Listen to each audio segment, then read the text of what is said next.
All right. So now we want to talk in this section about integration by substitution. Right? We've started integrating things. We've learned that we can evaluate integrals using, well, the really only rule we have is the power rule, and that's kind of limited. Kind of limited. But and we've also learned that evaluating limits or integrals is a way to find areas under curves. So integration, the process of evaluating limits, is incredibly powerful. So we want to develop some more tools that we can use to integrate more complicated functions than simple power functions. Okay. Now let's see. Oops. Let's get this right here.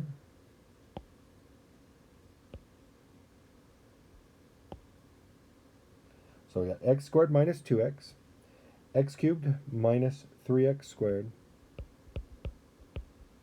dx. Okay. Now this limit or this integral right here, because it has no limits, right? We don't have limits here. We call it an indefinite integral. In either case, the goal is to find the antiderivative. If there are limits, then you plug those limits in, and we can kind of interpret that as an area or a net signed area. But if there are no limits, we just find the antiderivative. That's what this means. Find the antiderivative of this thing or integrate this thing. Now, this particular one we could actually do using the power rule. If we foiled everything out, we would get this huge 8th degree polynomial, which we could do, but that's a big pain. Instead, we're going to use it to demonstrate integration by substitution. And in some cases, this is called U substitution, just simply because we use the letter U so often as part of it. All right. So here's the idea. We're going to make a simple substitution. And it's gonna be this. We let u, right? That's why we call it u substitution. U equal x cubed minus 3x squared. Okay, now I'll tell you why we do this here in a little bit. But let me jump ahead here for a second and show you where we're going and the reason we're doing this.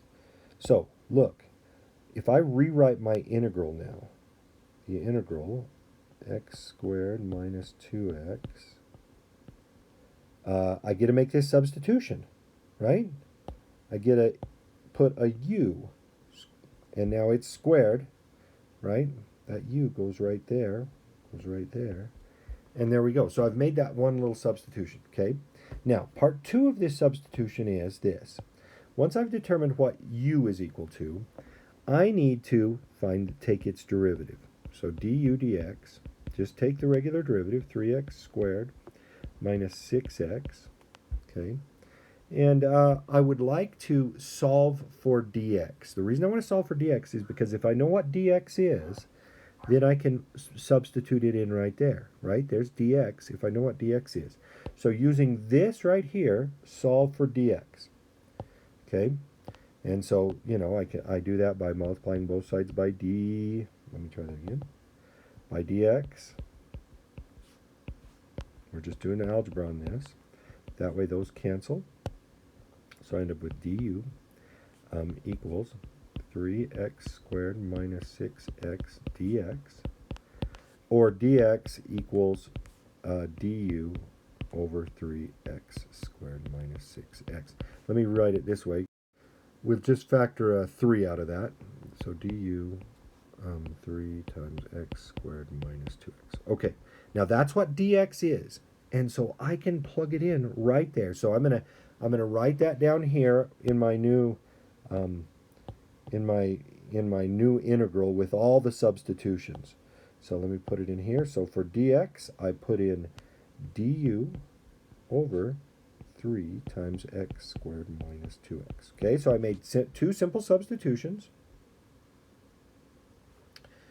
First, choosing u, freely choosing u, and then finding du dx and substituting in the u, and then substituting in what dx is in, what dx is equal to. And look what I can do. X squared minus 2x cancels with that x squared minus 2x. So what am I left with? I'm left with a simple u squared, and then I'll write it like this, du over 3. But that's just a 1/3 du, so I'm going to pull the 1/3 all the way out. This is what I'm left with. With that substitution, I do a couple things. Number one, I change all my x's to u's. Okay? So you notice, and that's important, you have to get rid of all of one variable and get to another variable. So I change all my x's to u's. The other thing that I do is I end up now with an integral that I can do using my simple power rules. 1/3, the antiderivative of u squared is u cubed over 3 plus c. So this becomes 1/9 u cubed plus c, right? I can integrate that. I couldn't integrate the thing before, but now I can integrate this thing. The problem is, my answers, I don't want them in u's, so now I go back to x's because I know what u equals. U equals x cubed minus 3x squared.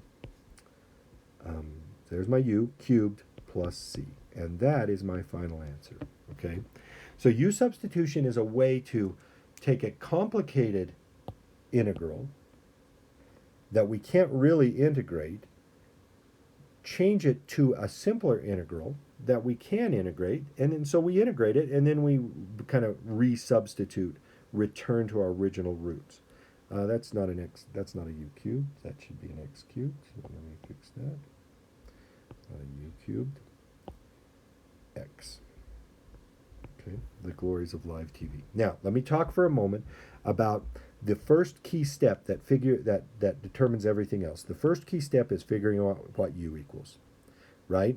Because once you figure out what u is equal to, everything else is set in stone because you find du dx, you find dx, you substitute, and then hopefully things cancel out and you get a simple integral. So the key is to pick u correctly. Here's the key. Notice the u I picked was this right here.